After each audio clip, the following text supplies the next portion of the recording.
Şimdi ben 4 erkek kardeşim var. Tek kızım ben. Fatih'te doğma büyüme, Fatih Sultanahmet'te doğdum, Küçük Ayasofya'da. 7 yaşında Fatih'e geldik. Evlendikten sonra da Karagümrük'te yaşamaya başladım ve hala Karagümrük'teyim. Çocukluğum Hoca Üveyz Mahallesi'ydi o zaman. Şimdi Akşemseddin Mahallesi oldu. O sokakta geçti zaten. Biz küçük yaşta da evlendiğimiz için, yani şimdiki çocukların gençlerin çocuk olduğu zaman da biz evlendik. Orada geçti genelde hayatım, Zülalçeşme sokakta. Hala da babamın evi orada yani. Geçen sene kaybettim babamı da. Ya çocukla biz seksek falan çok oynardık kapıda. Yakar top. Ya çok fazla da o kadar çıkmazdık da. Yani okul zaten, dersler oluyor. Dersler, okuldan geldikten sonra derslerimizi yapmak. Erkek çocukları daha çok çıkardı o zamanlarda zaten. Ama biz seksek falan çok oynardık kapıda. Lastikler olurdu, lastik oynardık. Onları oynuyorduk yani. O evi zaten aldığı zaman babam, bizim sokağımızdaki evler hep 2'şer katlıydı. Sonradan biraz hani büyüttü, oda falan koydu. Ama bizim öyle ayrı odalarımız falan yoktu. Gündüz otururduk, akşam da yatardık yani, o kadar 5 kardeş olmamıza rağmen. 2+1 evdi yani. Sonradan üst katı yaptı babam. Dedem falan geldi memleketten. O üst katta kalıyordu. O öldükten sonra da annem hala 2 kat olarak kullanmaya devam ettiler yani sonradan da. Alt katta kiracılarımız vardı. 2 tane kiracı vardı. O şekilde yaşıyorduk evde. Mesela kurban bayramlarında kurbanlarımız orada kesilirdi. Çocukken oynuyorduk da tabii bahçede. Ağaçlarımız da vardı. Hatta bir malta eriği ağacı var. Şu anda hala yaşıyor orada yani. İlkokul Hırkaya Şerif İlkokulu'nda okudum. Hatta o sene yeni açılmıştı okul, ilk 1. sınıfı. Ben orada okudum. Zaten düz yol Sarıgüzel Caddesi üzerinden gider gelirdik okula. Oradan doğru gidiyorduk. Yakında okulumuz yani. Hırkaya Şerif'te okudum. O zamanlar Atikali İlkokulu diye 2 okuldu orası. Sonradan birleşti. Tek Hırkaya Şerif oldu. Vardı öğretmenim, hatta ben evlendikten sonra ilk çocuğum olduğu zaman bebeğimi görmeye de gelmişti. O da Fatih'te oturuyordu ama şimdi artık vefat etmiştir. Yaşlıydı zaten o zaman. Çok genç değildi. Ama görüşüyorduk öğretmenimle yani. Sonradan da işte dediğim gibi. Arkadaşlarım yok. İlkokuldan görüştüğüm çok arkadaşım yok yani. Herkes dağıldı bir yere. Eğitim hayatım sonra Kur'an kursu. O zamanlar kızlar daha çok Kur'an kursuydu. Dikiş nakıştı. Hani o tip yerlere gidiyorlardı. Ben de bunların hepsine gitmişimdir. Dikişe de, nakışa da, Kur'an kursuna da. Ondan sonra da zaten biz küçük yaşta da evlendik. 18 yaşında evlendim ben. Ondan sonra da, ama evlendikten sonra da kurslarımız, sohbetlerimiz çok olmuştur. Gitmiştirim hepsine yani, olan kurslara gitmiştirim. Fatih o zamanlar çok sakindi Fatih yani, işte bizim hani babamın evinin olduğu sokak 2'şer katlı evler ve çift evlerdi. Hani 2 ev bir model, 2 ev bir model, hep o şekildeydi. Ama sonra 70'li yıllarda onların hepsi birer apartmana dönüştü. Biz 67'de geldik oraya. 70'ten sonra hepsi apartman oldu. O şekildeydi. Hepsinin arkasında bahçeleri vardı. Önlerinde yoktu pek o sokakta ama arkalarında bahçeler vardı. Mahallede komşuluk çok güzeldi o zamanlar yani. Sonra evlendikten sonra Karagümrük'te de öyle. Yani komşuluk çok vardı. Annem gider gelirdi komşularda. Kabul günleri vardı komşuların bilhassa. Hani belli günlerde, ayın belli tarihinde o komşuya gidilirdi. Onlar vardı yani, ama komşuluk güzeldi yani. Çok gider gelirdi hanımlar gündüz. O zaman hanımlar çok çalışmıyordu da, hani evdeydi genelde. Birbirlerine gidip geliyorlardı komşular. Çay günleri oluyordu. Ramazanlarda mukabele mesela bizim evde muhakkak olurdu mukabele. Annem yapardı. Güzel oluyordu, öğleden sonra gelirlerdi genelde komşular. İşte ikindi sonuna kadar oturuluyordu, çaylar şeyler. İlk taşındığımız zamanlar vardı. Evet, karşı az yukarıda. Yani o zamanlar tabii küçüktüm ben, 7 yaşındaydım zaten taşındığımızda. Ama mesela papaz elbiseli birinin geldiğini, bir cenaze çıktığını oradan hatırlıyorum. Ama onlar sonra 1-2 sene içinde yok oldular, gittiler yani. Ama mesela birkaç komşumuz vardı, Müslüman hanımlardı. Ama annelerinin gayrimüslim olduğunu biliyordum onların yani. Ya herkes kendi ailesindeydi o tip şeyler, yani öyle çok karışık olmuyordu ama yardımlaşma falan oluyordu tabii. Davetiye dağıtılırdı. Davetiye basılıyordu. Eşe, dost, akrabaya dağıtılıyordu o şekilde. Şimdiki gibi WhatsApp'tan gönderilmiyordu o zaman. Bilhassa mesela evlenecek kişi, hele ki yakın akrabalarına kendisi götürürdü davetiyesini. O şekildeydi yani. Komşular çeyiz hazırlıyordu zaten. Ütülenmesi, yıkanması, o tip şeyler beraber yapılırdı hep. Benim yani kızlarımda da evlendirirken komşularımla hep beraber yapmıştırız. Yani daha epey uzun zaman devam etti o tip yardımlaşmalar. Şu anda gene var ya, komşularda var gene. Hani yakın komşular yardım ediyorlar. Eskisi kadar değil. Hani biraz komşuluklar azaldı ama bu pandemide hepten bir bahane oldu. Biraz komşuluk bitti bu ara yani. Bayramlar gene işte akraba ziyaretiyle geçiyordu daha çok. Hele benim çocukluğumda bayramlar genelde kıştı, Kurban Bayramı falan da. Sonradan yaza dönünce ilk evlilik yıllarımızda falan, o zamanlar biraz tatiller başladı. İnsanlar bayramlarda tatillere gitmeye başladı. Ama biz genelde bayramı ailemizde geçiririz, yani pek tatile gitmeyiz bayramlarda yani. Akraba ziyaretiyle geçiyor. Ben sadece çocukken annemin kalkıp sahurda soba yaktığını hatırlıyorum. O zamanlar soba vardı tabii. Başka yok, oruçlarımızı tutuyorduk. Zaten mukabelemiz illaki oluyordu, mukabeleye gidiyorduk. İllaki ayın 15'inde hırka açılırdı.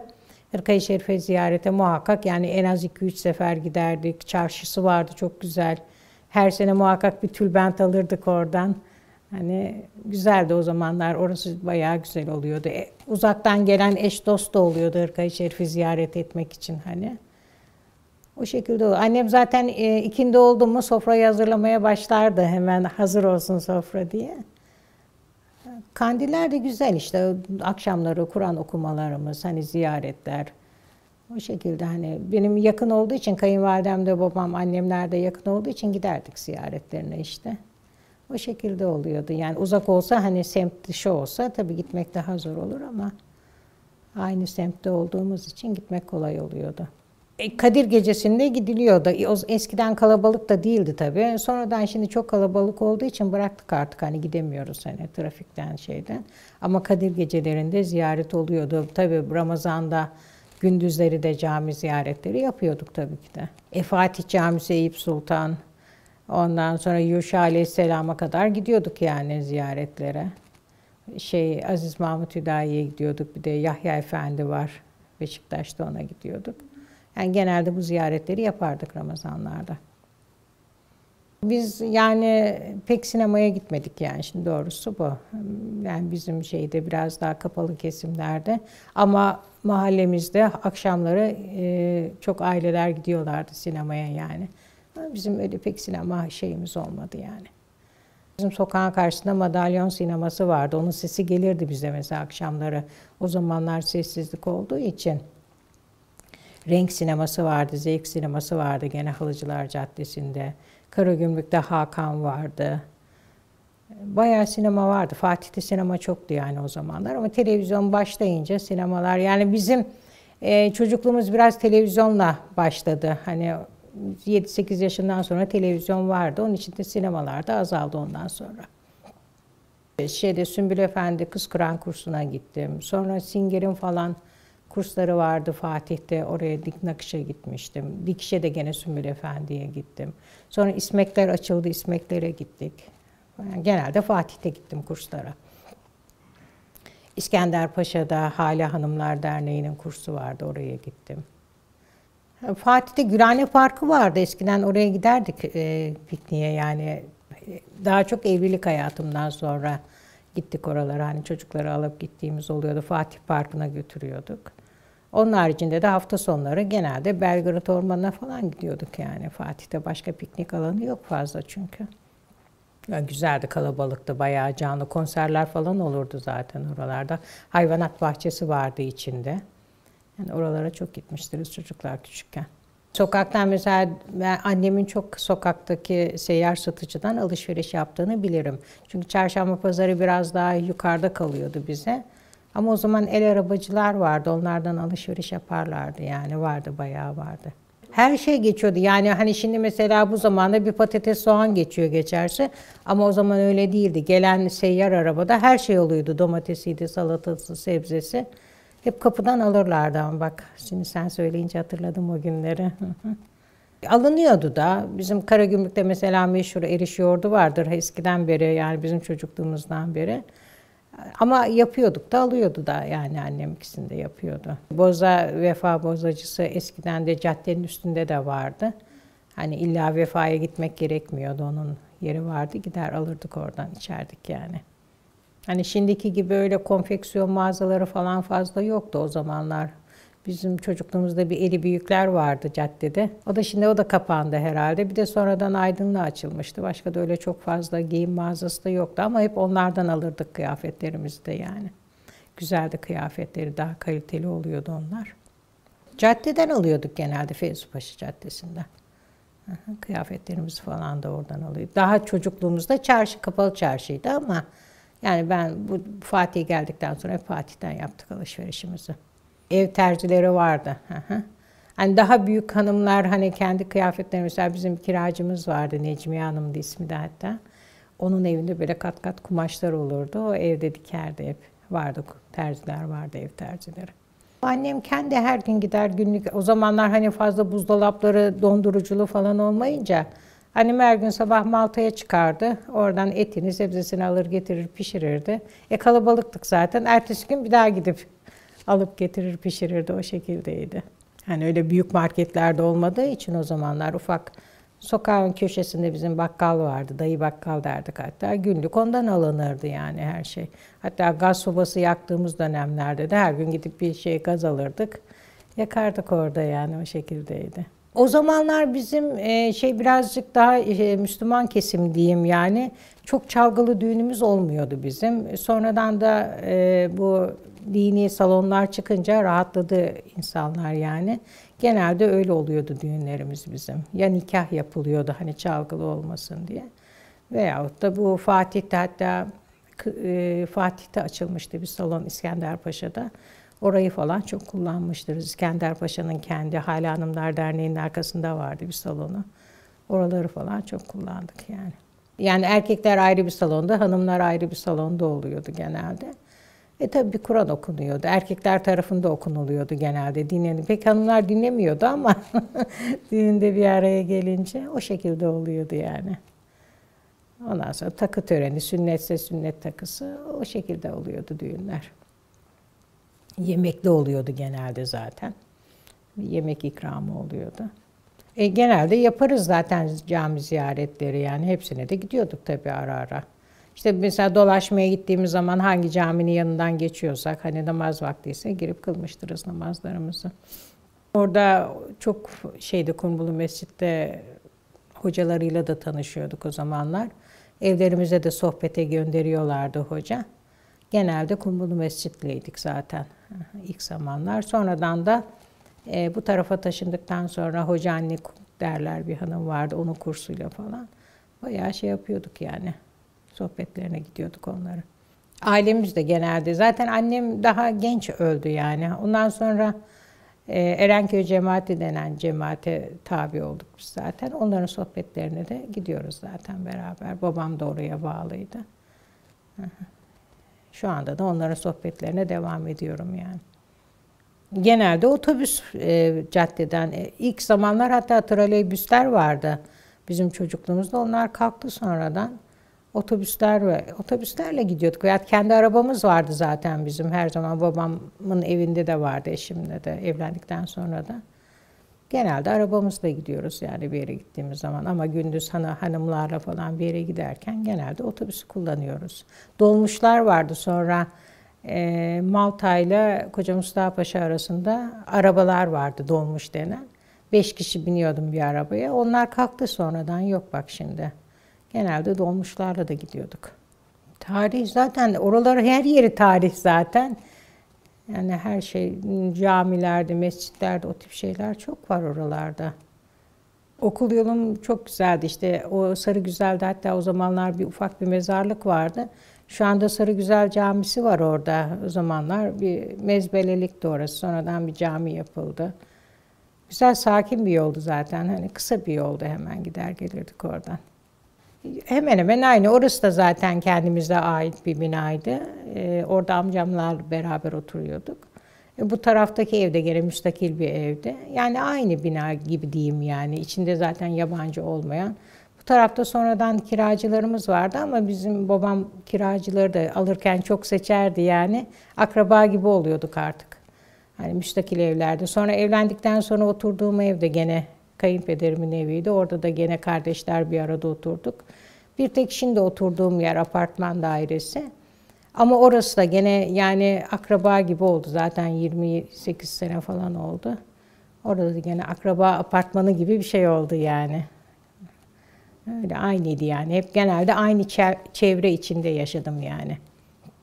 Evlendikten sonra hele bu şimdi oturduğum apartmanda çocukların da tam büyüme zamanına denk geldi. Yani çok teklifsiz birbirimize gidip gelebildiğimiz, yabancı olmalarına rağmen güzel bir komşuluktu yani. Artık kardeş gibiyiz yani, şu anda da aynen devam ediyor gene. Kardeş gibi olduk sonradan da. Öbür taraflarda zaten kardeşlerle oturuyorduk hani.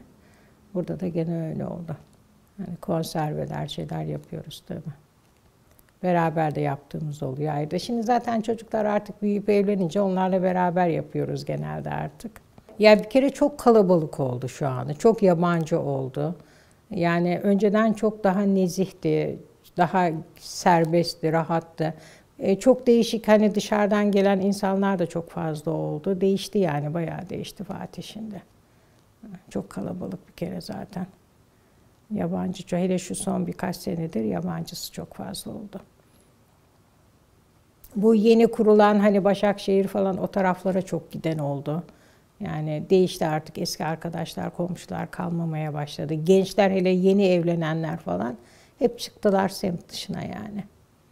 Yani tabii daha oturaklı insanlardı diyeyim önceden, şimdi öyle değil. Daha köklü ailelerdi.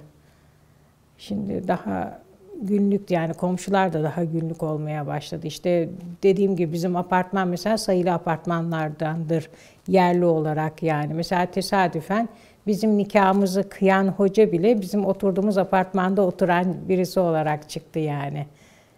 Öyle güzel bir apartman oldu. Yoksa öyle her apartman öyle değil yani.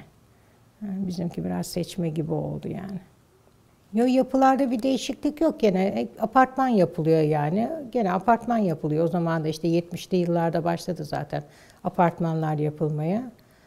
Hala aynı. Zaten şimdi o 70'li yıllardakiler yavaş yavaş yıkılmaya da başladı. Kentsel dönüşüme girdi artık. Yenileniyor yani, ama gene apartman yapılıyor. Vatan Caddesi'nin olduğu şu andaki o büyük resmi binaların oralarda bostanlar vardı. Ben hatırlıyorum oraları yani. Bayağı sebze alınırdı oralardan yani, Emniyet Müdürlüğü'nün olduğu bina falan oralar. Çocuklar oynardı yani orada. Akşamları mesela oralara yürüyüşe çok inilirdi. Hani götürürlerdi bizi de gezmeye. Vatan Caddesi çok sakin. Yollarında böyle kısa, belimize kadar gelen çiçekler vardı. Hep böyle ot şeyler. Ama oralarda gezmeye gidilirdi. Gezerdik yani oralardan. Şimdiki gibi yani araba olmadığı için o zamanlar o kadar çok. Bostanlar da vardı zaten. Öyleydi yani, bostanda o zaman oralar. Sonra alt geçit yapılınca, işte geçince oradan, ondan sonra bayağı değişti Vatan Caddesi. Ama ona da epey oldu yani, gene bir 40 seneye yaklaştı Vatan Caddesi'nin değişmesi. Feyzi Paşa hemen hemen hep aynı. Mağazalar olan bir cadde. Eskiden tabii mağaza daha azdı. Şimdi mağaza daha çok, ama Feyzi Paşa Caddesi çok değişmedi. Tabii kalabalığı çoğaldı tabii illaki, ama aynı şekilde Feyzi Paşa Caddesi. 18 yaşından beri Karagümrük'teyim. 2 tane de kız yetiştirdim.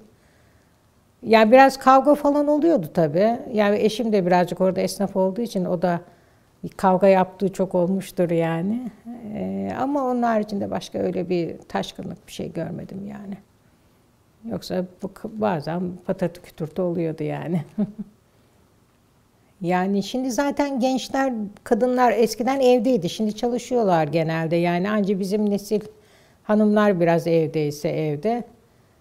Gerisi de çalışıyor zaten. Artık dediğim gibi gitme gelme de yok pek, kimse gidip gelmiyor birbirlerine de. Aşure tabii eskiden çok daha fazla bütün sokağa dağıtıyorduk neredeyse. Şimdi zaten apartman kalabalık olunca anca dağıtırsan apartmana dağıtıyorsun tabii. Muhakkak veririz ama yaptığımız zaman aşureyi. Veyahut da başka böyle değişik bir şey yaptığımız zaman da apartmanda paylaşırız yani. Herkes kendi evinde yapıyor yani. Birlikte yaptığımız da oluyor. Yani ne bileyim genelde yapıyoruz artık yani. Şimdi kendi çoluğun çocuğun da büyüyünce, evlenince birazcık daha kendine dönüyorsun. Hani çocuklar küçükken daha komşularla beraber oluyorsun da çocuklar büyüyünce, şimdi torunlar falan da gelince artık daha kendi kendine dönüyorsun. Yani kardeşler olarak da hani çocuklarımız küçükken daha bir aradaydık. Ama çocuklar büyüyüp evlenince, herkesin çocuğu da evlenince herkes kendine dönmeye başladı bu sefer yani. Öyle oldu. Yani bence bir ayrıcalıktır Fatihli olmak. Ben işte Türkiye'yi de çok gezdiğimi söyledim ya size.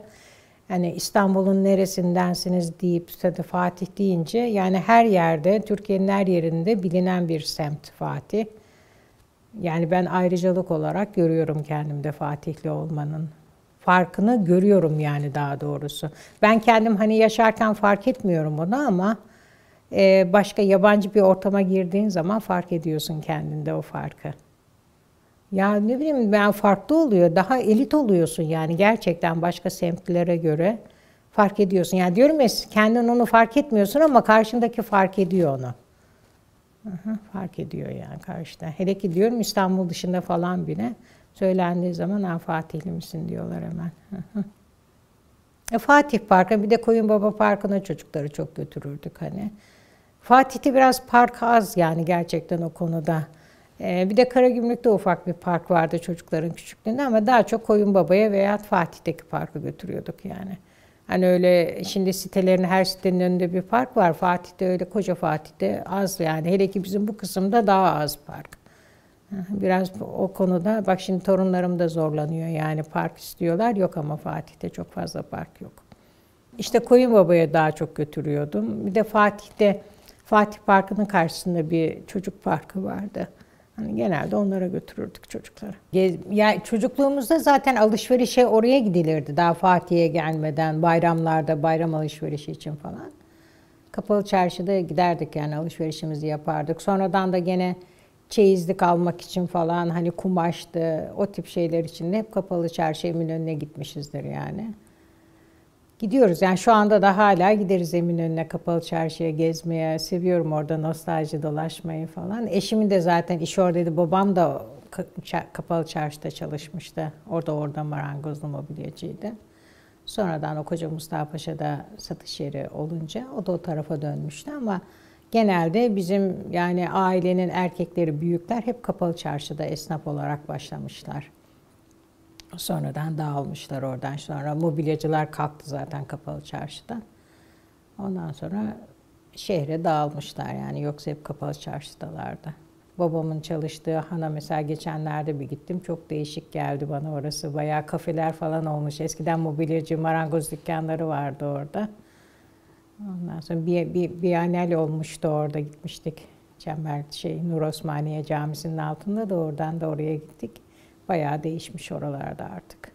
Yani o şeylerin, atölyelerin olduğu yerler artık kafe falan olmuş hep. Bayağı değişikliğe uğramış oralar. Genelde her yere gidiyorduk yani alışveriş yapmak için de bilhassa.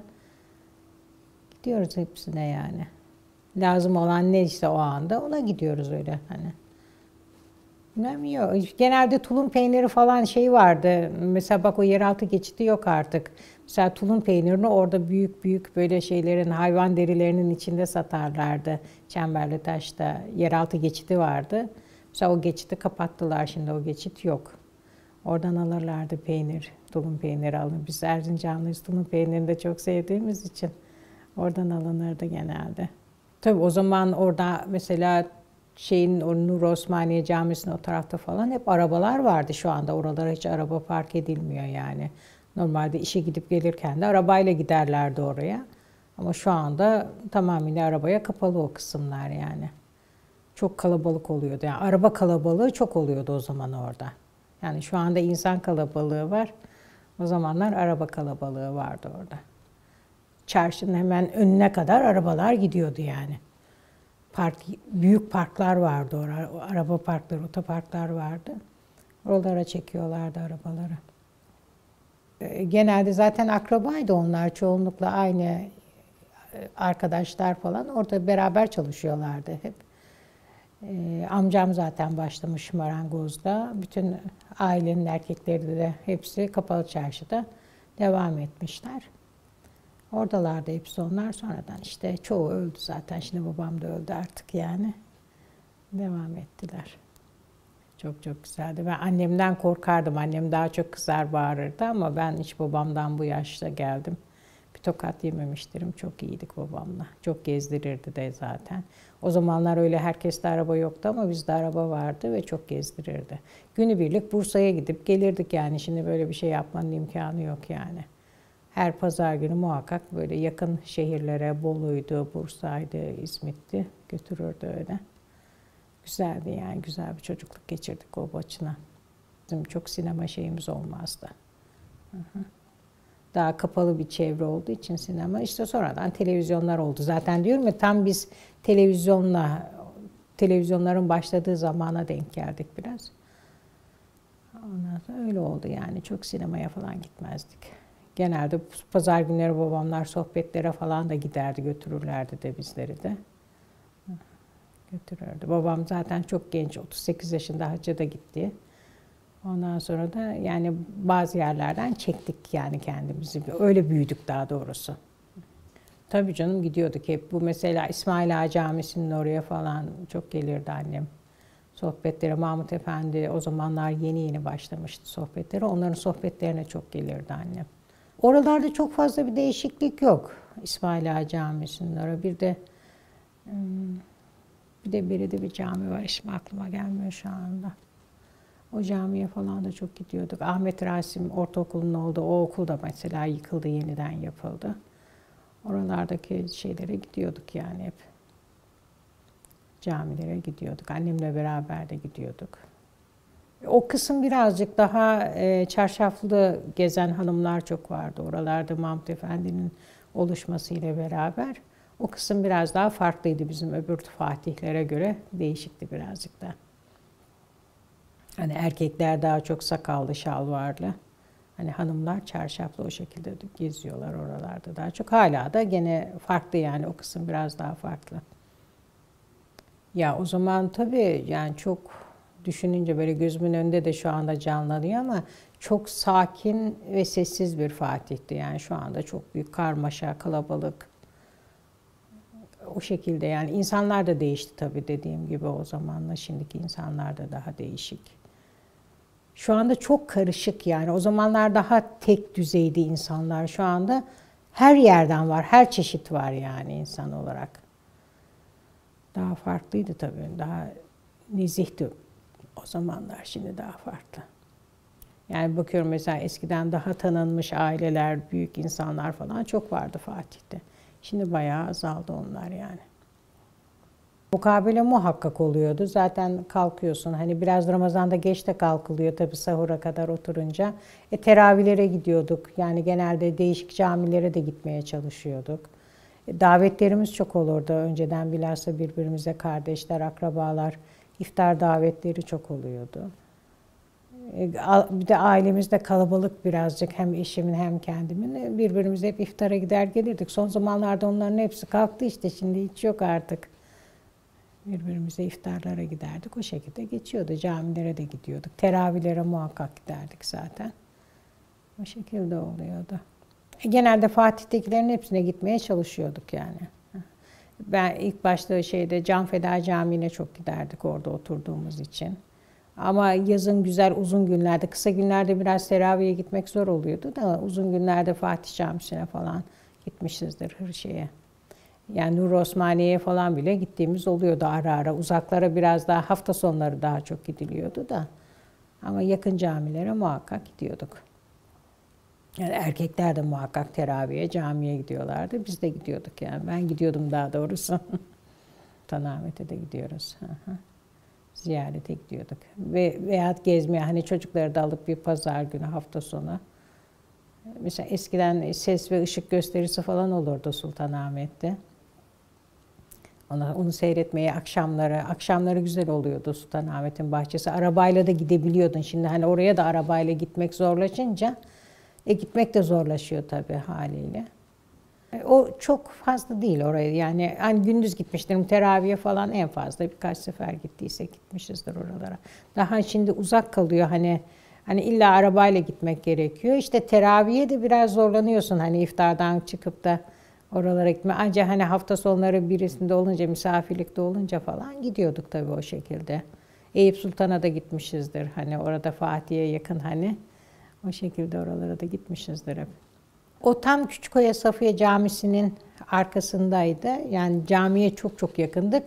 Ya orayı çok fazla hatırlayamıyorum. Yani dediğim gibi 7 yaşında geldik zaten oradan. Ama birkaç sene önce ziyarete gittim oralara ve çok değişmiş. Yani bizim olduğumuz ev de yıkılmış artık yani. Tamamıyla butik oteller olmuşlar o minik evler. Ama caminin hemen arkasıydı yani kapısının hemen arkasında oturuyorduk orada. O zamanlar kocaman kocaman gelirdi o sokaklar falan. Cinci Meydanı falan vardı. Şu anda yani bana bu sefer gidince ufacık geldi oralar yani değişmiş de zaten yıkılmış her yerler yıkılmış orada yok artık o evler.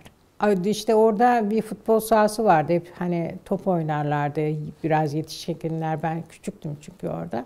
Sanki böyle saatlerce o meydanda yürürdük. O kadar büyük gelirdi bana. Sonradan burası mıymış dedim Cinci Meydanı ufacık geldi büyüdükten sonra gidince hani.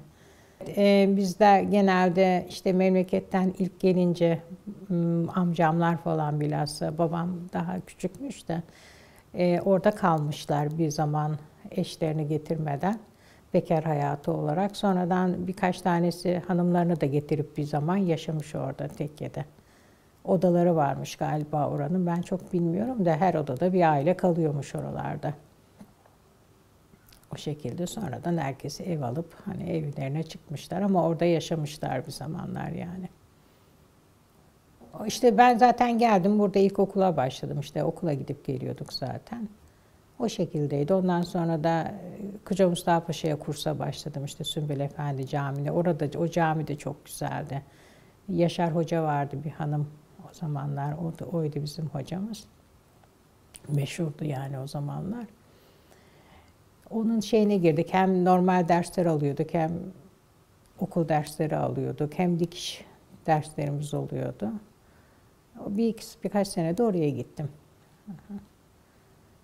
Güzeldi oraya da giderken. Genelde sabahları babam götürüyordu. Onun dükkanı oradaydı. Öğleden sonra da orada olursa getiriyordu. Yoksa biz yürüyerek veya otobüste gelirdik oradan bu tarafa. O şekilde oldu orada. Ondan sonraki kurslar genelde Fatih'teydi. Daha yakındı oralara yürüyerek gidip geliyorduk. Yani Fatih için de genelde yürüyerek gidip geliyorduk bir yerlere. Öyle fazla araba kullanmıyorduk yani. Hani caddenin bir başından bir başına genelde yürüyerek gidiyoruz yani. Hani çarşıya bile çoğunlukla yürüyerek hani daha gençlikte hele ki yürüyerek gitmişimdir. Benim hatırladığım mesela önceden Fatih Parkı'nın olduğu yerde evler varmış, konaklar varmış ama yani benim büyüdüğüm şey yaptığım genelde o şekildeydi. Mesela bu Fatih Camii'nin altında bir çarşı var. O sonradan yapıldı. Bizim evlendiğimiz zamanlarda falan yapıldı orası. Orası boştu mesela mezbelelikte. Ama Fatih Parkı'nın etrafında çok büyük bir değişiklik yok benden sonra. Yapılmıştı zaten oralar yani. Oraları çok değişiklik görmedim. Ama o Fatih'teki çarşılar falan. Mesela Aksaray'da vardı bir çarşı şeyde. Hemen şu anda metronun olduğu yerde büyük bir çarşı vardı. Kahvaltılıklar falan satılırdı. Baraka baraka yerler. Mesela onlar falan kalktı. Önceden vardı orada. 80'den sonra kalktı oralarda. Hatta yakın daha bir 20 sene önce daha bir berisinde de vardı. Onları da kaldırdılar sonradan. Yeraltı geçidi yapıldı oraya zaten. Bak onun yapıldığını falan da hatırlıyorum. Daha evli değildim yeraltı geçidi yapıldığında. Sonra yandı orası bir. Açıldıktan sonra kapattılar, epey bir tamir ettiler. Sonradan tekrardan açıldı yani. Şu anda da faaliyetini sürdürüyor yeraltı geçidi Aksaray'daki. Ama metro inşaatı falan iyi. Mesela eskiden Vatan Caddesi'nin metrodan önce muhakkak yağmur yağdığı zaman su basardı. Dizimize kadar gömülürdük yani. Ama metro yapıldıktan sonra oranın su sorunu kalktı yani altta herhalde. şey oldu. Şimdi hani alttan metro gittiği için oralarda güzelleşti. Zaten büyük binalar yapıldı oralara. Bostanlar kaldırıldı. Büyük binalar da yapılınca o büyük binaların hiçbir tanesi yoktu o zamanlar. Malta Çarşısı zaten alışveriş tamamıyla Malta'dan yapılıyordu önceden. Şeyler duruyor. Dükkanlar daha güzeldi, daha çeşitliydi. Şimdi biraz azaldı dükkanlar, değişti yani. Genelde oradan yapardık. Annem yani günlük alışverişinde hep Malta'dan yapardı. Orada aynı şekilde Karagümrük'te de vardı öyle bir çarşı. Bak oranın da şimdi meydan yaptılar orayı. Oranın da çarşısı azaldı. Yani çarşılar biraz daha azaldı. Şimdi büyük marketler olunca eskiden marketler yoktu tabii. İnsanlar günlük alışverişlerini hani ufak dükkanlardan, bakkallardan yapıyordu. Şimdi büyük marketler olunca o tip şeyler azaldı biraz daha. Genelde gitmek istediğimiz yerlere gitmişizdir hep zaten. Yani öyle istediğimiz yerlere gitmişizdir. Hani isteyip de gidemediğimiz. Mesela Sahaflar Çarşısı'nda dolaşmayı falan çok severiz. Alırız oradan kitap. Kitap fuarları falan oluyor. Hele bilhassa Ramazanlarda muhakkak olur Fatih'te. Onlara falan kızlar da çok meraklılar bizim. Gideriz yani alırız hep kitapları falan oralardan da. Kitap fuarları falan yoktu. Yok. Yani sadece işte Ramazanlarda Hırka-i Şerif olurdu ama oraya da kesinlikle. Orada da ama kitaplar falan olurdu işte. Dediğim gibi çarşısı güzeldi o zamanlar. Hem kitap çarşısı vardı. Eyüp Sultan'da vardı bir de çarşı hani o zamanlar. Genelde oralardan alıyorduk zaten ya da bir kitapçıya gidip almak. Yani eskiden minik minik kitapçılar. Bak Akdeniz Caddesi'nde falan vardı küçük kitapçılar. Hep oralardan alırdık kitaplarımızı. Çok da severdim o tip kırtasiyelere, kitapçılara gitmeyi. Şimdi hiçbiri kalmadı onların Akdeniz Caddesi'nde de. Pastane olan yer önceden güzel bir kitapçıydı mesela. Akdeniz Caddesi'nde. Dükkanlar tamamıyla değişti zaten tabii. Zaten mesela orada bir büyük açıklık vardı. Bizim evimiz tam orayı görürdü. Akdeniz Caddesi'ni tamamıyla görürdük. Sonradan apartman yapıldı, kapandı orası. Güzel minik ufak dükkanlar vardı yani. Hep de genelde de alışveriş yapardık oradan. Şekerciler, akide şekeri satan şekerciler yani pastanelerde bile mesela şu anda yok artık akide şekerleri. Bir de sadece şekerciler vardı. Mesela bir tane Karagümrük'te vardı çok meşhurdu o. O da yok şimdi yani. Eskiden pastane harici şekerciler olurdu. Akide şekerleri alırdık tabii hep. Hani mevlüt şekerleriydi, akide şekerleriydi. Ama onlar yok şimdi. Şimdi kağıtlı şekerlere döndü hep şekerler artık. Karagümrük'te evet, meydandan doğru gelirken hemen sağ tarafta şekerci vardı. Çok almıştırım oradan. Böyle ısırdığın zaman içi macun olurdu. Böyle bir şeker de vardı. Şimdi mesela onlar hiç yok artık. Kırtasiye mesela kumaş, Karagümrük'te kumaş da satardı. Kahve de satardı mesela bir amca vardı. Hem kolonya vardı, hem kahve vardı, hem kumaş satıyordu ve çok kibarlardı böyle müşteriyi karşılamaları falan eski esnafın. Hatta Kapalı Çarşı'da birkaç sene önce gittiğimde öyle bir esnafa denk geldim. Kızlar da çok şaşırdık. Ay dedik böyle insanlar kalmış mı artık yani karşılayışı falan insan o kadar farklı ki gerçekten. Hani efendim teşekkür ederim şey yapalım. Şimdi hiç yok öyle eski esnaflar nerede yok yani. Birkaç tane öyle vardı. Yani geçen işte dediğim gibi birkaç sene önce Kapalı Çarşı'da denk geldi öyle bir kumaşçı. Pastanelerde bile vardı kolonya gidiyorduk da şişeyi götürüyorduk dolduruyorlardı bize hemen. Hı hı. İşte demin bahsettiğim gibi kasetlerimiz vardı. Kaset doldurturduk. Akdeniz Caddesi'nde gene Kupa diye bir yer vardı. Liste yapardık, götürür verirdik, doldururdu o bize. Televizyondaki işte 80'ler dizisi gibiydi yani hayatımız aslında o kısımları. Mesela Akdeniz Caddesi'nde küçük butik bir kıyafet satan bir kızcağız vardı. Genelde genç kızdığımda oradan alırdım. Böyle fazla olmazdı kıyafeti, bir kıyafetten bir iki tane olurdu. Butik gibiydi yani. Güzeldi, oradan alırdık kıyafetlerimizde. O şekildeydi yani Akdeniz Caddesi'nde bayağı küçük küçük dükkanlar vardı böyle gene kumaşçı, tuhafiye gibi diyeyim o şekilde. Öyle Singer'in vardı mağazası genelde gidip oradan alırdık hani örgü yünleriydi şeylerdi. Yo, biz kendimiz alırdık yani, ama babam da yani o konularda serbest bırakırdı. Annem de çok severdi kitabı, gazeteyi. Onun için yani hiç bir kısıtlama yoktu yani. Meraklıydık. Maddi olarak da iyiydi durumlarımız. Alırdık yani, hiç kısıtlama yoktu yani o tip konularda. Her türlü konuda. Yok ama şimdi çocuklar artık internetten hallediyorlar. Gerçi kitap okunuyor gene, hani kitabı okuyoruz da gazete kalmadı hemen hemen. Her gün eve bir iki tane gazete girerdi. Hele pazar günü oldu mu birkaç tane gazete. Pazar kahvaltılarında her taraf gazete olurdu. Şimdi gazeteler tamamıyla, herkes elinde telefondan bakıyor artık o tip şeylere. Gazeteler kalmadı. Mesela kupon biriktirirdik, kitap alırdık gazetelerden. Onlar da vardı o zamanlar. Bayiden her gün ayırttırırdık gazeteyi. Kuponunu kesip ondan sonra gidip kitap alıyorduk. O kitapları attık gitti şimdi yani, hiç kullanılmadı bile. Ansiklopediler aldık yani hep. İnternetler çıkınca şimdi. Öyle Nişancı Camisi'ne çok hanımlar giderdi sohbet dinlemeye falan oralara. Sonradan evlerde çok oldu sohbet. Yani ben yetiştikten sonra daha çok evlerde yaptık sohbetlerimizi. Yani eve bir hoca hanım gelirdi. O şekilde sohbet yaparlardı. Yok, genelde evlerde yapılıyordu. Sonradan bu fırınlar falan alınınca evlere. Hani bizim çocukluğumuzda hepten pastaneden alınıyordu ama sonra ben yetiştikten sonra herkes kendi evinde kendi yapmaya başladı. İkramlıklarını yani genelde kendi evlerimizde yapıyorduk.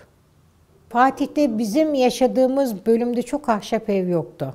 Yani benim babamın evinde de olsun, evlendikten sonra bu Karagümrük'teki yerlerde olsun, çok ahşap evli kısımda oturmadım ben. Genelde işte 2 katlıydı ama evler kâgir deniyor o zaman, taş bina, betonarme değil de bizim mesela 67'de ben o sokağa geldiğimde hiç tahta bina yoktu.